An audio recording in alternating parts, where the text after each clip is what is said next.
नमस्ते फ्रेंड्स, आप देख रहे हो मेरे YouTube channel the living legend.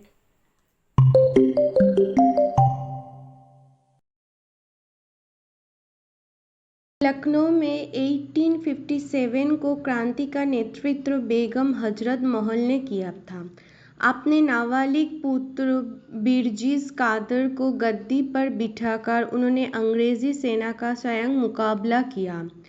उनमें संगठन की अभूतपूर्व क्षमता थी और इसी कारण अवध के जमींदार, किसान और सैनिक उनके नेतृत्व में आगे बढ़ते रहे। आलमबाग की लड़ाई के दौरान अपने जांबाज सिपाहियों को उन्होंने भरपूर हौसला अफजाई की और हाथी पर सवार होकर औपनिवेशिक सैनिकों के साथ दिन रात युद्ध करती रही। लखनऊ में पराजय के बाद वो अवध के देहातों में चली गई और वहाँ भी क्रांति की चिंगारी सुलग गई। बेगम हजरत महल और रानी लक्ष्मीबाई के सैनिक दल में तमाम महिलाएं शामिल थीं। लखनऊ में बेगम हजरत महल की महिला सैनिक दल का नेतृत्व रहीमी के हाथों में था, जिसने फौजी भेष पहनकर तमाम महिलाओं को तोप और बंदूक चलाना सिखाया। रहीमी की अगुवाई में इन महिलाओं ने अंग्रेजी से जमकर लोहा लिया। लखनऊ के नवाब हैदर बाई के यहाँ तमाम अंग्रेज अफसर आते थे और कई बार क्रांतिकारियों के खिलाफ योजनाओं पर बात किया करते थे। हैदर बाई ने पेशे से परे अपनी देशभक्ति का परिचय देते हुए इन महत्वपूर्ण सूचनाओं को क्रांतिकारियों तक पहुँचाया और बाद में वो भी रहीमी के सैनिक दल में शामिल हो गई।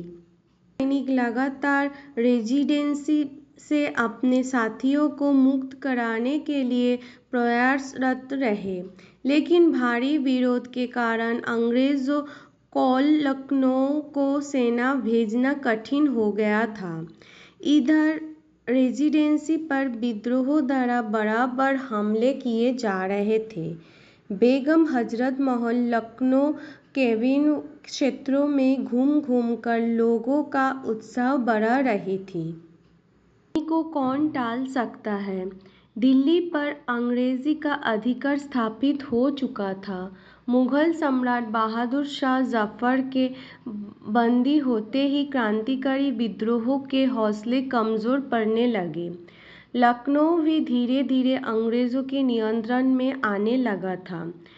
हैवलॉक और आउटरम के सेनाएं लखनऊ पहुंच गई। बेगम हजरत महल ने केसरबाग के दरवाजे पर ताले लटका दिया। अंग्रेजी सेनाओं ने बेलगरद पर अधिकार कर लिया। बेगम ने अपने सिपाहियों में जोश भरते हुए कहा, अब सब कुछ बलिदान करने का समय आ गया है। अंग्रेजों की सेना का अफसर हैवलॉक आलमबाग तक पहुंच चुका था। कुछ और सेनाओं के साथ उससे जा मिला। आलमबाग ने बहुत भीड़ इकट्ठी की। जनता के साथ महल के सैनिक नगर की सुरक्षा के लिए उमड़ पड़े थे। घनघोर बारिश हो रही थी।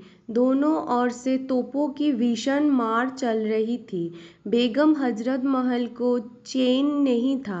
वो चारों ओर घूम कर सरदारों में जोश भर रही थी।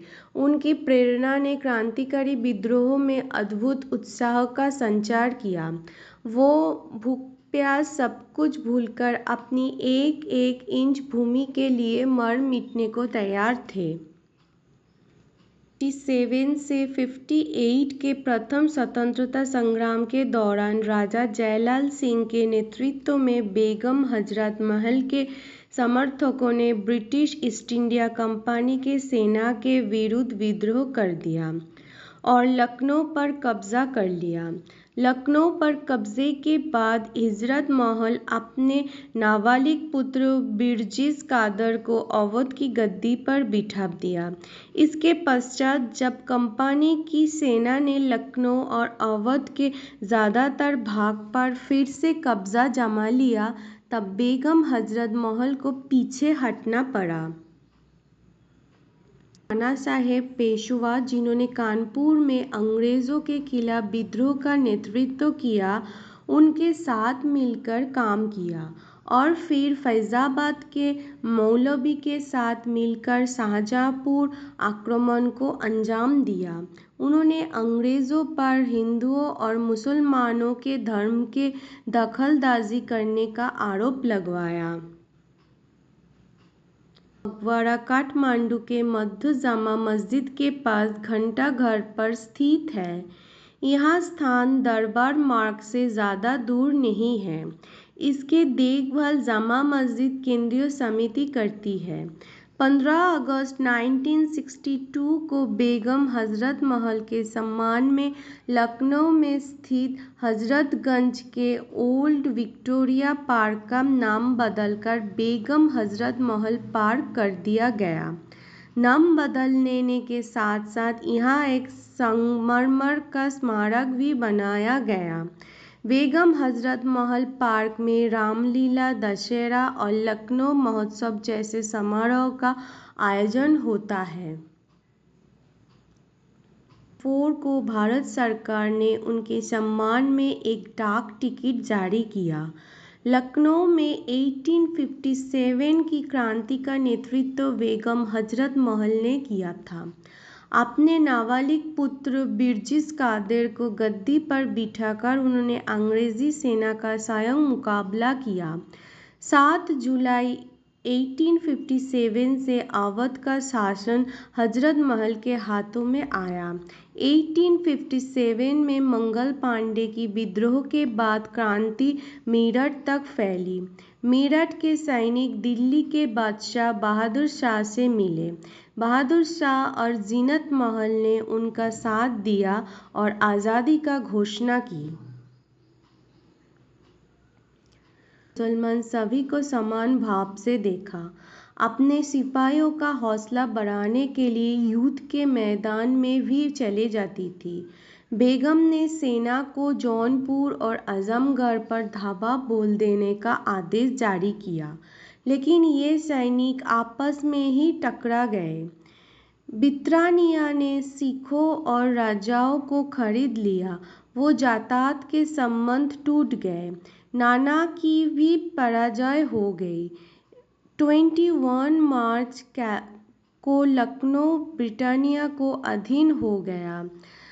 अंत में बेगम की कोठी पर भी ब्रिटानिया ने कब्जा कर लिया। बेगम हजरत महल ने संगठन की अभूतपूर्व क्षमता थी और इसी कारण अवध के जमींदार, किसान और सैनिक उनके नेतृत्व में आगे बढ़ते रहे। आलमबाग की लड़ाई के दौरान अपने जांबाज सिपाहियों के उन्होंने भरपूर हौसला अफजाई की और हाथी पर सवार होकर अपने सैनिकों के साथ दिन रात युद्ध करती रही।